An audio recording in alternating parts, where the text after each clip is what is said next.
Fala pessoal, tudo bem? Meu nome é Júlia e hoje eu vou trazer uma lista de livros que são indispensáveis para qualquer um.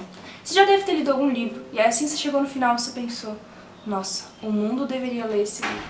São livros que fazem você aprender sobre realidades que você não tem contato e perceber coisas que talvez você não teria pensado com a sua própria imaginação. É importante listar que aqui eu não vou falar necessariamente de livros que são os meus favoritos. Muitos deles, inclusive, não estão na minha lista dos meus favoritos, mas são livros necessários para a gente conhecer várias coisas que são importantes na nossa vida, no nosso dia a dia. O primeiro livro da nossa lista é o livro O Extraordinário. Esse livro ele ganhou muita fama depois da adaptação cinematográfica que ele teve alguns anos atrás, mas o livro ele traz vários detalhes que o filme não mostra. O livro ele conta a história do August, que é um menino que, se eu me bem lembro, ele tem 11 anos no livro, e ele tem vários problemas físicos, né, que ele nasceu com várias deficiências, e ele passou por vários procedimentos cirúrgicos ao longo da vida para tentar corrigir isso, deixando ele com uma aparência diferente das outras crianças. E o livro ele retrata toda essa jornada do personagem a se aceitar, e a das outras crianças, porque querendo ou não, quando a gente fala sobre crianças com deficiências, a gente não pode esquecer que elas vão ter contatos com outras crianças, e a cabeça de uma criança é muito diferente da nossa. E ele mostra muito bem isso no livro, como as crianças não entendem, e elas tentam entender e fazem, às vezes, comentários maldosos sem querer, e o livro ele trabalha muito bem isso, ele mostra pra gente algo que a gente não vê normalmente no dia a dia, muitos de nós. O segundo livro da nossa lista não é bem um livro, mas sim um escritor no geral, o Lovecraft. Bom, eu tinha que trazer pelo menos um livro de horror, né, de terror, e o Lovecraft é sem dúvida o meu escritor preferido nesse sentido. Ele aborda o terror de uma forma magnífica, que eu acho totalmente diferente dos outros escritores, que é esse terror cósmico, né, que é o medo de que você não vê e tudo mais. E ele tem vários livros, mas ele ficou famoso principalmente pelo chamado de Cthulhu. Então, como vocês podem ver, ele escreve contos. O chamado de Cthulhu em si tem menos de 100 páginas, por ser um livro antigo. Antigamente os livros de terror eles eram feitos mais breves, né, os contos, assim como o Allan Poe. Então, se você ainda não leu, eu sugiro que você corra para ler e conhecer esse escritor, que eu tenho certeza que você vai adorar. O terceiro livro da nossa lista é o livro Ensaio sobre a Cegueira, do Saramago. Esse livro é um livro que ele é como se fosse uma experiência social, só que metafórico. Aqui, o personagem principal ele é abordado de súbito por uma cegueira, né, que eles chamam de cegueira branca. E de repente essa cegueira vai se alastrando e pegando em várias outras pessoas, menos na esposa do personagem que foi o primeiro a adquirir essa cegueira. Nisso, essas pessoas são mandadas para um manicômio. Nesse manicômio, todo mundo, né, acredita que a mulher também tem cegueira, assim como todos, mas ela só contou pro marido que ela não tem e ela continua enxergando tudo. Lá é narrado várias atrocidades e você percebe até que ponto o ser humano chega para sair no lucro em cima de outra pessoa. É o experimento social, né, da essência do ser humano, que o Saramago ele fala. Então esse livro ele é fascinante, você fica até se sentindo mal em algumas partes dele, mas é um livro que eu recomendo demais se você quiser entender uma percepção diferente sobre a verdadeira essência do ser humano. O quarto livro da nossa lista é um dos meus livros queridos do coração, que pra mim é a obra-prima brasileira, que é o Dom Casmurro, do Machado de Assis. Esse livro, pra mim, ele aborda o amor juvenil, o amor infantil de uma forma tão bonita, e eu sou totalmente apaixonada pela personagem principal, né, depois do Bentinho, que é a Capitu, né, a cigana, os olhos de cigana oblíqua e dissimulada, ou os olhos de ressaca. Eu amo a forma como Machado de Assis escreve conversando com o autor. E nesse livro, ele narra a história do Bentinho e da Capitu, né, que são um casal, e no decorrer da história o Bentinho começa a desconfiar de uma traição com o melhor amigo dele e a esposa, né. Existem várias teorias e uma pergunta que se perpetuou por anos e anos, né, que se a Capitu traiu ou não o Bentinho. O cachorro tá dando opinião, ele tá falando que não, né. Eu concordo com o cachorro. A Capitu não traiu o Bentinho, mas devia ter traído. Porque o Bentinho é um... né, enfim. O próximo livro da nossa lista, eu sou muito suspeita. Cachorro, tá que tá. O próximo livro da nossa lista, eu sou muito suspeita pra falar dele, porque eu sou totalmente apaixonada pelos livros da J.K. do Harry Potter. É sem dúvida, eu acho que foi o primeiro a grande sequência, a grande saga que eu li na minha vida e despertou esse amor da leitura. E eu acho importante todas as pessoas lerem Harry Potter porque a gente tem uma percepção de que é algo muito infantil. O primeiro e o segundo até são, mas o livro se transforma em algo muito mais profundo, que aborda vários temas como abandono, amizade e o amor, né? Principalmente o amor de mãe para com o filho. E, bom, pra quem não sabe, eu acho que todo mundo conhece, mas Harry Potter narra a história de um menino que se descobre bruxo e vai pra uma escola de bruxarias, onde ele descobre o motivo dos pais dele terem morrido, ele faz várias amizades, e no final ele confronta com o seu maior vilão, o responsável pela morte de seus pais. Então, pra quem não leu ainda, muito mais do que recomendado a saga de Harry Potter, da J.K. Esse livro você acha muito fácil na internet em PDF. Bom, o nosso sexto livro, nosso sexto livro, eu não tenho ele físico, porque, como vocês sabem, quando a gente empresta um livro para alguém, esse livro ele é raptado para um universo cósmico além do nosso e nunca mais você tem notícias dele.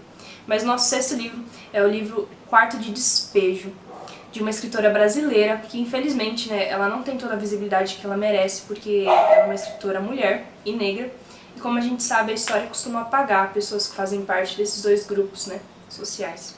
Mas enfim, a Carolina de Jesus, ela escreve esse livro, é um diário, que contém meses, dias e anos, e nesse livro ela vai contar qual que é a realidade dela, morando na favela e sendo catadora de lixo. E ela mostra todas as dificuldades que a falta do dinheiro e a falta de amparo trazem para a vida dela. E é um diário extremamente realista, é um diário que te mostra várias coisas, e esse livro para mim é um dos principais livros que mostra uma das maiores possibilidades da leitura, né? Que é tirar a gente da nossa bolha social e enxergar realidades além da nossa. Então esse livro também está mais que recomendado para quem não conhece ainda, e é um livro excelente. Bom, o nosso sétimo livro é também um livro brasileiro, porque eu sou suspeita para falar de literatura brasileira, eu gosto muito. E esse livro é o Capitães de Areia, que também é um dos meus livros do coração, do Jorge Amado. E nesse livro ele vai contar sobre um grupo de meninos um grupo de meninos de rua, né, que realizam furtos e assaltos para se manter. E esses meninos são comandados pelo Pedro Bala, né, que é um personagem tão marcante da nossa literatura. Entre esses meninos tem o Pedro Bala, que é o líder deles, que mais futuramente acaba virando militante, e o professor, que é um dos poucos que sabe ler e que todo o tempo está lendo e que é muito inteligente. Nesse livro ele mostra como essas crianças, esses moradores de rua, além da parte criminal, eles também têm, né, os momentos de ingenuidade, de criança, que toda criança tem. E ele aborda tudo isso de uma forma muito delicada. Não com olhos de crítica, mas sim com olhos de humanidade. Então eu recomendo demais esse livro. Também é fácil de achar na internet. Bom, nosso próximo livro eu também não tenho ele em mãos, que é um dos mais famosos livros quando se fala em romance, que é o livro Orgulho e Preconceito. Esse livro, ele ficou mundialmente famoso também depois da adaptação cinematográfica, onde a Elizabeth, né, que mora com a mãe e com as irmãs, ela acaba conhecendo o Mr. Darcy, que é assim, um homem dos sonhos, né? E eles têm uma paixão, só que eu gosto muito desse livro, dessa obra, tanto do livro como do filme, porque eu acho muito bonito como eles não têm beijo, não têm nem contato físico ao longo de todo o livro, e mesmo assim rola aquele amor super platônico, e quando tem o beijo é algo assim explosivo. Eu adoro, eu super recomendo esse livro, é muito bom, é da Jane Austen, também se acha fácil na internet por ser um livro um pouco mais antigo. O próximo livro da nossa lista é um livro russo, do Tolstói, que é o livro Guerra e Paz. Esse livro, eu fiquei bem duvidosa sobre qual livro pegar, né, da literatura russa, que é uma literatura muito rica, mas eu acho que Guerra e Paz ele representa bastante, é um livro fenomenal, aclamado mundialmente. Enfim, no Guerra e Paz, ele conta o personagem principal, ele herdou uma herança bem abastada, e ele gasta essa herança com mulheres, com festas, até que no momento, Napoleão Bonaparte, ele invade Moscou e esse personagem principal é dado como prisioneiro pelo Napoleão. Quando ele é preso, ele começa a pensar sobre o que ele estava fazendo na vida dele. Se esse dinheiro sendo gasto dessa forma, se as festas, as mulheres, estava realmente deixando ele feliz. E ele percebe que não. Então quando ele sai ali, ele se toca disso, ele vai atrás do verdadeiro amor da vida dele. E o livro ele conta sobre essa autopercepção, né? Esse autoconhecimento sobre o que a gente está fazendo para se auto-sabotar, para se enganar. O nosso próximo livro é O Menino do Pijama Listrado, que ficou muito famoso depois do filme, da adaptação. Mas o livro traz vários detalhes que o filme não traz, então se você tiver a oportunidade, eu recomendo que você leia. Eu sempre digo que a história tá aí pra gente não cometer o mesmo erro duas vezes, né? Então livros, filmes, museus, eles têm essa importância pra gente nunca esquecer das atrocidades que foram feitas no nosso passado, né? Em relação ao Holocausto, à escravidão dos negros, ao genocídio dos índios. A maior quantidade de exemplos visuais, de constatações visuais que a gente tiver é melhor, pra gente nunca esquecer do que a gente fez no passado e isso nunca seja repetido. Enfim, esse livro ele traz, pra quem não conhece, né, o personagem é um menininho, filho de um general nazista, e ele acaba fazendo amizade com um menino judeu. E no fim do livro eles acabam morrendo juntos numa câmara de gás e retrata muito a dor do menino alemão quando ela vê que o filho dele morreu, né, e tudo mais. Então esse livro, eu acredito que a maior intenção dele é mostrar que na dor somos todos iguais, independente de quem a gente é. Enfim. Bom, o nosso último livro é o Código da Vinci, do escritor Dan Brown. Esse livro, eu fiquei bem pensativa sobre colocar ele ou não, mas eu queria colocar algo nesse sentido mais de mistério, né, mais de policial. Eu não queria cair na mesmice de Sherlock Holmes, Agatha Christie, então eu trouxe o Dan Brown, que é um escritor também que foi muito importante para quem eu sou hoje, que ele pega esse quesinho de Sherlock Holmes e puxa um pouco mais para a parte histórica, né, artística. Então todas as obras dele são construídas em cima de fatos históricos e artísticos. Tem uma certa polêmica em cima do Dan Brown sobre o que é ficção e o que é realidade, mas é importante a gente ler os livros com esse olhar, né? Não assumir tudo aqui como verdade, mas saber apreciar a obra. Esse livro em específico, que é o mais famoso do autor, o Robert Langdon, que é um professor, ele tem um assassinato no Museu do Louvre, em Paris, e eles vão atrás de quem que, na verdade, esse assassinato deixa um bilhete, né, fazendo referência ao Robert Langdon.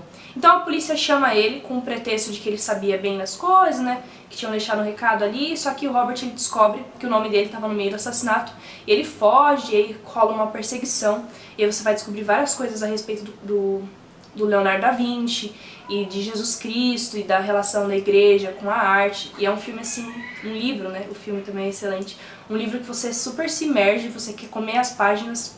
Enfim, é muito bom pra quem gosta de arte, é muito bom pra quem gosta de história e é muito bom pra quem gosta de mistério.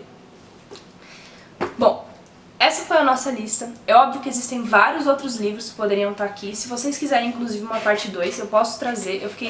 Eu tive que tirar vários livros que eu gosto, que eu acho importante, mas infelizmente ia ficar um vídeo muito longo. Então, se você gostou desse vídeo, deixa seu joinha, se inscreve no canal, comenta aqui embaixo o livro que você achou que faltou, que pra você é indispensável nessa lista, que aí se eu tiver uma parte 2 eu com certeza vou colocá-lo. Então é isso, pessoal. Um beijo e até o próximo vídeo.